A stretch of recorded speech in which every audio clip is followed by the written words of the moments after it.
Afternoon everyone. चूंकि बच्चों आपके जेई के पेपर अभी आने वाले हैं, इस बात को ध्यान में रखते हुए आज जेई के मेंस और एडवांस में आने वाले बहुत से महत्वपूर्ण प्रश्नों को मैं एक साथ लेके आया हूं। आज पूरा जितना समय बचा हुआ है बच्चों, टेक्निकल मिस्टेक के कारण कुछ समय हमारा बर्बाद हो चुका है। जितना समय बचा हुआ है 5:30 तक, पूरे समय हम आपको कुछ विशेष स्पेशल क्वेश्चन करवाए जाएंगे जो कि आपकी जेई कक्षा में बहुत अधिक पूछे जाते हैं और जेई कक्षा में आ भी चुके हैं। ऐसे ही दो प्रश्न मैंने अभी आपके समक्ष लिखे हैं। पहला प्रश्न लिखा है, विच of these gives nitrogen gas below 300 degree centigrade, अर्थात 300 डिग्री सेंटीग्रेड से कम ताप पर ऐसा कौन सा कंपाउंड है इनमें से जो कि हमें नाइट्रोजन गैस देता है। ठीक है ना। अब हम यहां से चालू करते हैं जो जिससे आपको समझ में आएगा। पहले हम इसकी बात कर रहे हैं मैग्नीशियम नाइट्राइड। मैग्नीशियम नाइट्राइड की बात करेंगे। यह बहुत स्टेबल कंपाउंड है। कैसा है भाई? वेरी स्टेबल, बहुत स्टेबल कंपाउंड है। 300 डिग्री सेंटीग्रेड तापमान पर यह ब्रेक ही नहीं होगा, उससे कम पर यह ब्रेक नहीं होगा, लेकिन 300 से ऊपर 350 पौने 400 तक जाएंगे तब यह ब्रेक होगा। उसके बाद बच्चों यह नाइट्रोजन गैस इवॉल्व करेगा। अर्थात ये वाला आंसर हमारा गलत हो गया। ये नाइट्रोजन 300 से कम पे नहीं देगा। ठीक है नहीं। दूसरी बात जो हम जानते हैं, जितने भी एजाइड होते हैं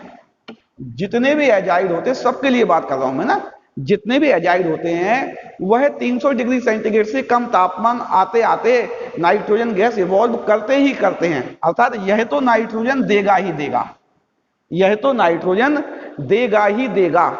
ठीक है ना, ये नाइट्रोजन देगा। अब इसकी बात करते हैं।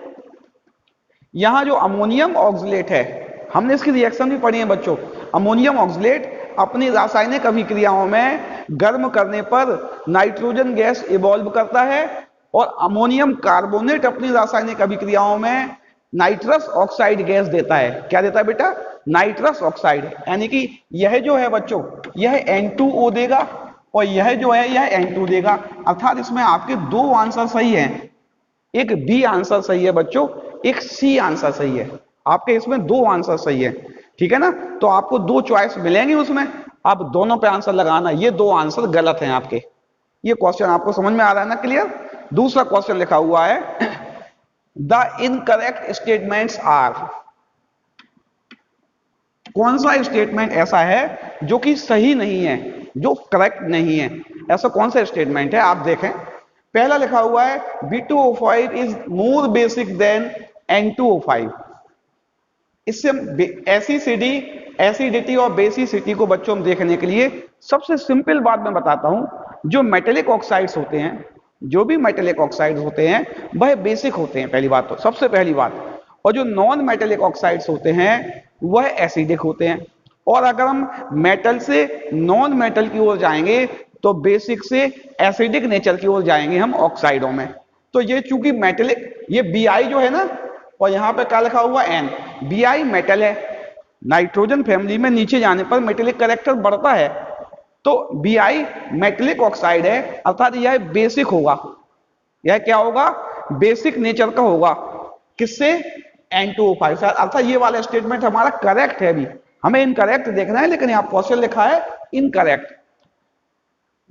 बिस्मिथ पेंटा ऑक्साइड चूंकि नाइट्रोजन फैमिली में नीचे वाला ऑक्साइड है और नाइट्रोजन फैमिली में ऑक्साइड की क्षारीय प्रवृत्ति ऊपर से नीचे की ओर बढ़ती है। बढ़ने के कारण बच्चों यह जो बिस्मिथ पेंटा ऑक्साइड है यह ज्यादा बेसिक होगा। किससे? नाइट्रोजन पेंटा ऑक्साइड है। अर्थात यह स्टेटमेंट बिल्कुल सही है। अगली बात करते हैं, NF3 मोर कोवलेंट देन BiF3। अब देखो ये बच्चों कॉन्सेप्ट बताए जा रहे हैं साथ में आपको कि इस तरह कोई भी प्रश्न आता तो कॉन्सेप्ट। जब भी कोवलेंट की बात करते हैं तो हम En की चर्चा जरूर करते हैं, इलेक्ट्रोनेगेटिविटी की। जिन दो एटमों के बीच का En डिफरेंस जितना कम होगा, दो परमाणुओं के बीच का इलेक्ट्रोनेगेटिविटी डिफरेंस जितना कम होगा वह उतने कोवलेंट की तरफ जाएंगे। अर्थात En जिसमें डिफरेंस कम होगा वो ज्यादा कोवलेंट होगा, जिसके En में डिफरेंस ज्यादा होगा वो कम कोवलेंट होगा, वो आयोनिक ज्यादा होगा। अब हम देखें, F दोनों में कॉमन है, F दोनों में कॉमन है, ये बात तो हम जानते हैं। N और Bi एक ही फैमिली के मेंबर हैं। किसी भी फैमिली में ऊपर से नीचे आने पर इलेक्ट्रोनेगेटिविटी का मान डिक्रीज होता है। इसका आशय यह हुआ बच्चों कि नाइट्रोजन की इलेक्ट्रोनेगेटिविटी का मान इस बिस्मिथ से ज्यादा है, अर्थात इसकी इलेक्ट्रोनेगेटिविटी ज्यादा है। ज्यादा भी बच्चों इसकी 3 होती है और इसकी होती है 4, यानी 1 आ जाएगा। इसका EN डिफरेंस कम आएगा। क्यों कम आएगा? इसकी EN ज्यादा, इसकी EN कम, तो इन दोनों का EN डिफरेंस ज्यादा आएगा, इन दोनों का EN डिफरेंस कम आएगा।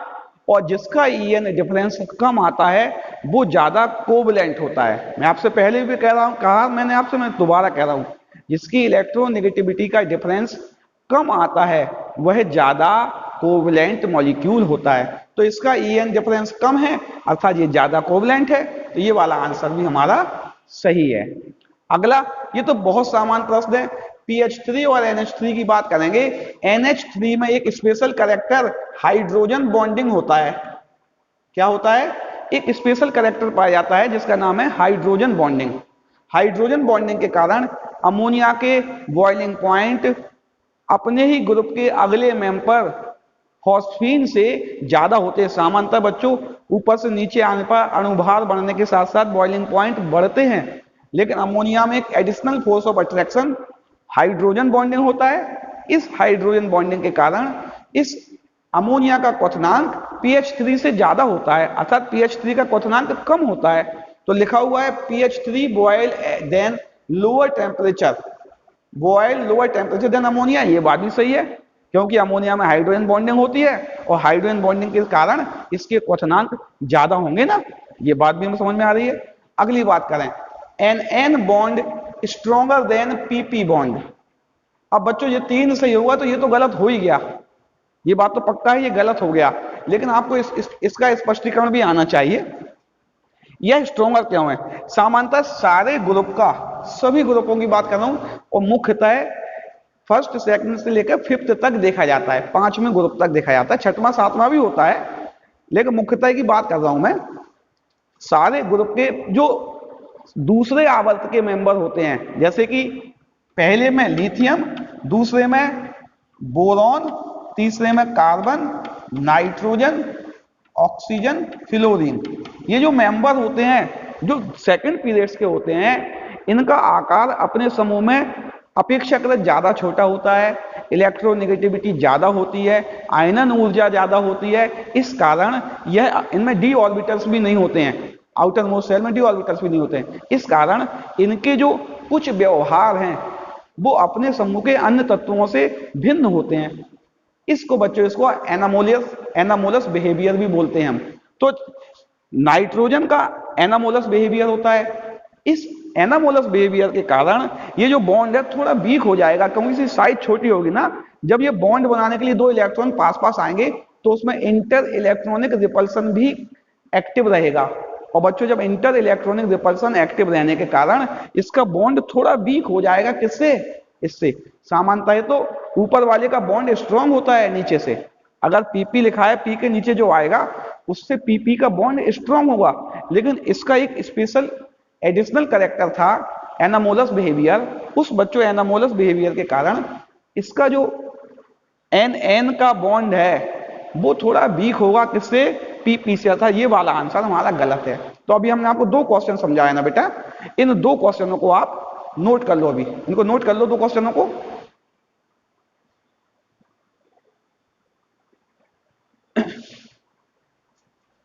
अब 2 क्वेश्चन बच्चों और एक क्वेश्चन और लिखते हैं, इसको नोट कर लिया ना आपने। क्वेश्चन लिखा हुआ है, फॉर्मेशन ऑफ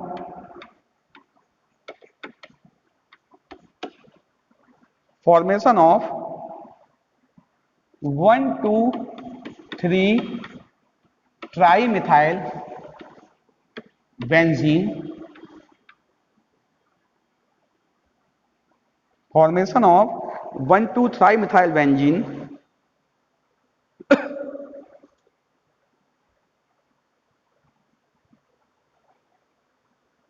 क्वेश्चन आ रहा है कि किससे, विच लिखना है ना, विच ऑफ दीज, क्या लिखना है? यहां लिख दे रहा हूं,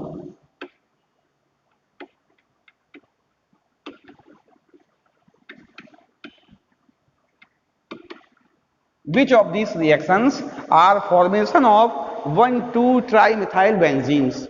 ऐसी ये कौन कौन सी रिएक्शन है जिनसे हमें 1,2 ट्राईमिथाइल बेंजीन मिलेगा, ठीक है ना। पहला लिखा हुआ है हमने ए, आपका ए लिखा हुआ है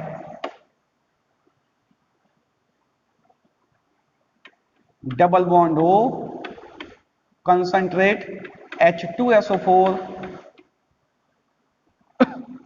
बी लिखा हुआ है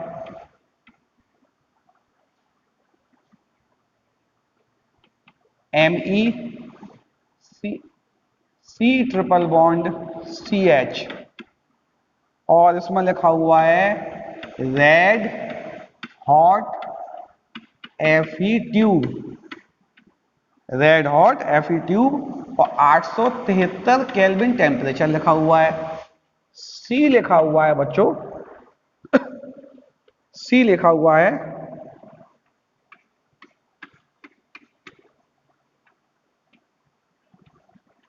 डबल बॉन्ड ओ, इसकी रिएक्शन हो रही है पहले हो रही है Br2 और NaOH से, उसके बाद हो रही है H3O पॉजिटिव से, और उसके बाद हो रही है सोडा लाइम से।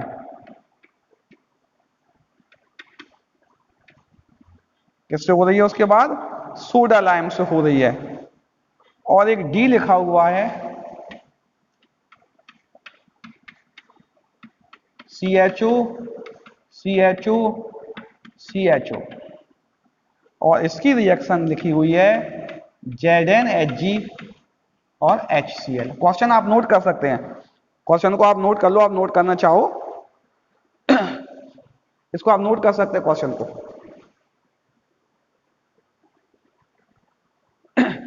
एक बार दोबारा समझ लें बेटा, देखना प्रश्न क्या था, formation which of these reactions, ये वाली रिएक्शन दी हुई हैं, are not formation of 1,3,5 trimethyl benzene. प्रश्न आपको समझ में आ रहा है? हमने क्वेश्चन को हल किया था, एक बार छोटा सा रिकैप दे दें, हमने हल कैसे किया था बेटा, मैं डायरेक्ट बता रहा हूं आपको, सीधे आंसर की ओर ले जा रहा हूं। ये एसीटोन था, जब एसीटोन को कॉन्सेंट्रेट H2SO4 के साथ हीट करते हैं, ये एल्डिहाइड की कीटोन की प्रॉपर्टी है, तो ट्राईमिथाइल बेंजीन बनता है, ये वाला, इसको मेसिटिलीन बोलते थे। इसको जब कॉन्सेंट्रेट H2SO4 के साथ हीट करते थे तो ट्राईमिथाइल बेंजीन बनता था, ये हमने जाना था बेटा, है ना। मेसिटिलीन बनता है, ये हम जानते हैं। यानी ये वाला आंसर हमारा गलत हो गया, क्योंकि प्रश्न यह पूछा गया कौन नहीं देगा। इसकी बात करें, ये भी हमने आपको बताया था, CH triple bond C single bond CH3, CH triple bond C single bond CH3, और CH triple bond C single bond CH3। इसकी जब बात की थी तो इसमें एक एक बॉन्ड टूट गया था, ये एक एक बॉन्ड क्या हो गया था, इसमें एक एक बॉन्ड ये ब्रेक हो गया था, और इस ब्रेक किए हुए बॉन्ड की जगह पे बेटा क्या आ गया था, सिंगल बॉन्ड आ गया था। तो हमने जब भी प्रोपाइन को रेड हॉट ट्यूब में गर्म करेंगे तो 1,3,5 ट्राईमिथाइल बेंजीन बनेगा। क्या होगा? 1,3,5 ट्राईमिथाइल बेंजीन बनेगा। इसकी बात भी हो गई। ये तो बिल्कुल सिंपल ही दिख रहा है। ZnHg HCl से जब भी रिएक्शन कराएंगे, ये स्ट्रॉन्ग रिड्यूसिंग एजेंट होता है। O की जगह 2H लगाएगा, अर्थात SO की जगह 2H, SO की जगह 2H, SO की जगह 2H, यही बन जाएगा 1,3,5 ट्राईमिथाइल बेंजीन। तो आपका ये आंसर भी गलत हो गया। तो सही आंसर कौन सा है? तीसरा। इसको हमें करने की आवश्यकता नहीं है बेटा, इसको आप नोट कर लें, नोट कर लें इसको।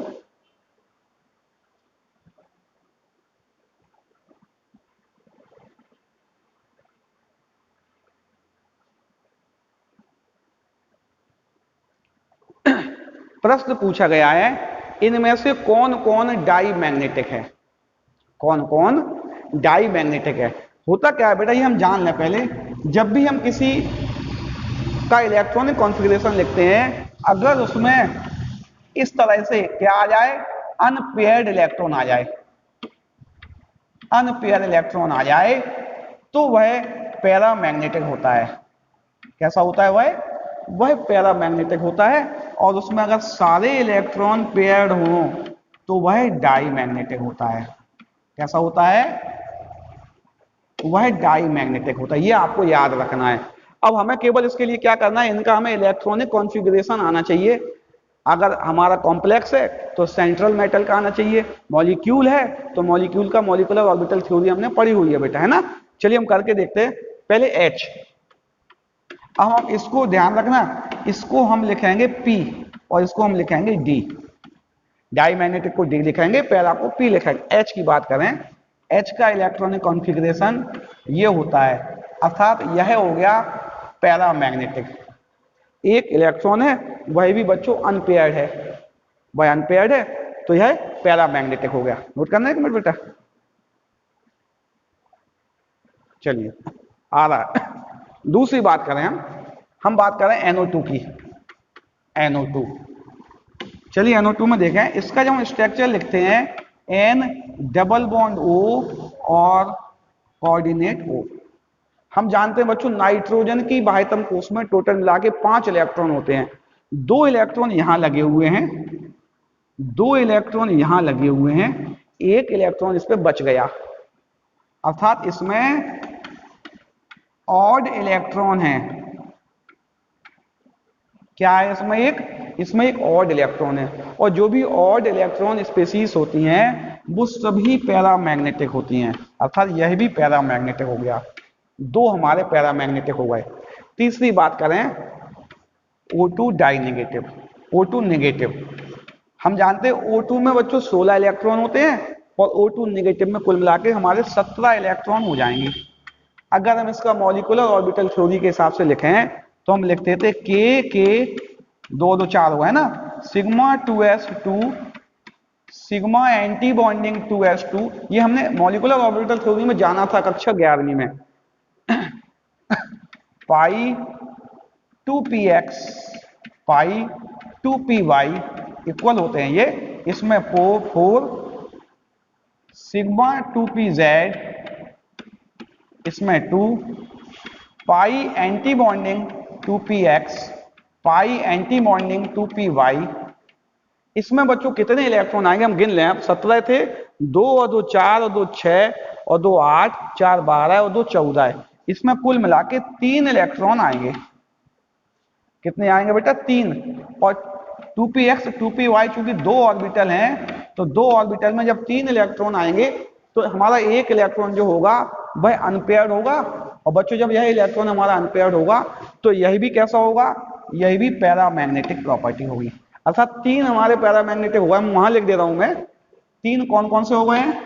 एक तो यह पैरामैग्नेटिक हो गया, एक यह पैरामैग्नेटिक हो गया, यही भी पैरामैग्नेटिक हो गया। इसको मैं यहां से मिटाता हूं और आगे बढ़ते हैं उसमें।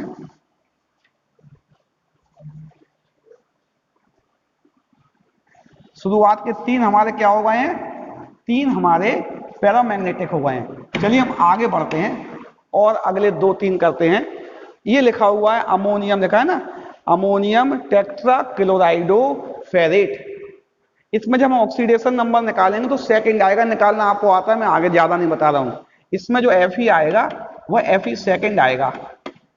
और Fe नॉर्मली Fe जो होता है 26 होता है, 3d6 4s2 होता है। और Fe सेकंड जो होगा बच्चों वह 3d6 होगा।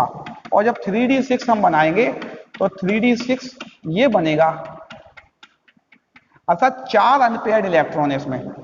जब 4 अनपेयर्ड इलेक्ट्रॉन है तो यही भी पैरामैग्नेटिक हो गया। अगली बात करें डाई अमोनियम टेट्रा क्लोराइडो निकलेट, इस कॉम्प्लेक्स की बात करें। इसमें भी Ni सेकंड है, इसमें भी Ni सेकंड है।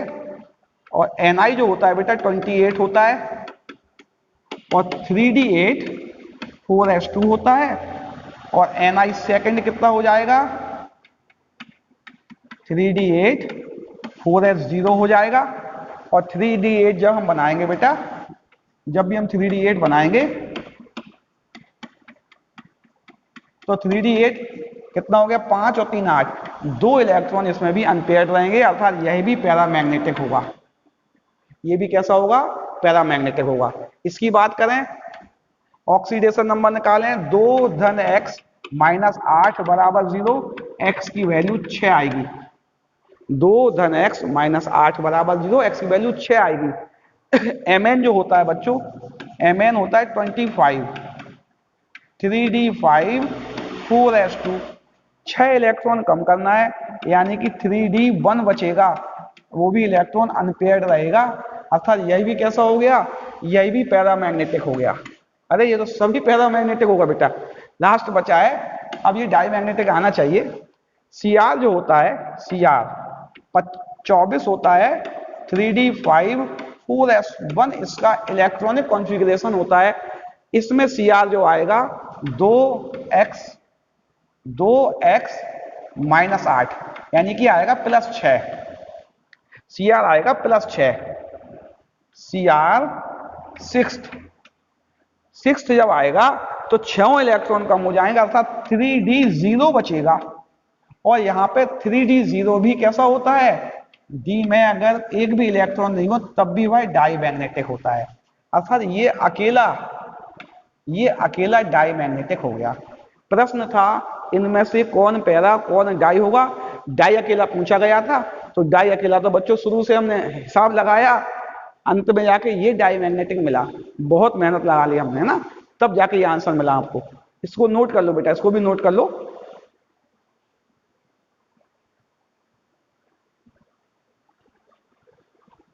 बेटा अभी समय हो गया है, पहले हम जो रिवाइज था इससे पहले जो हमने पढ़ा था उसको रिवाइज करा दें आपको।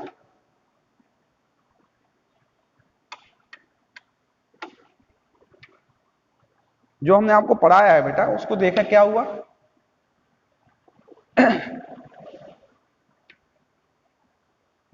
पहले हम पेज नंबर 2 पे आ जाएं।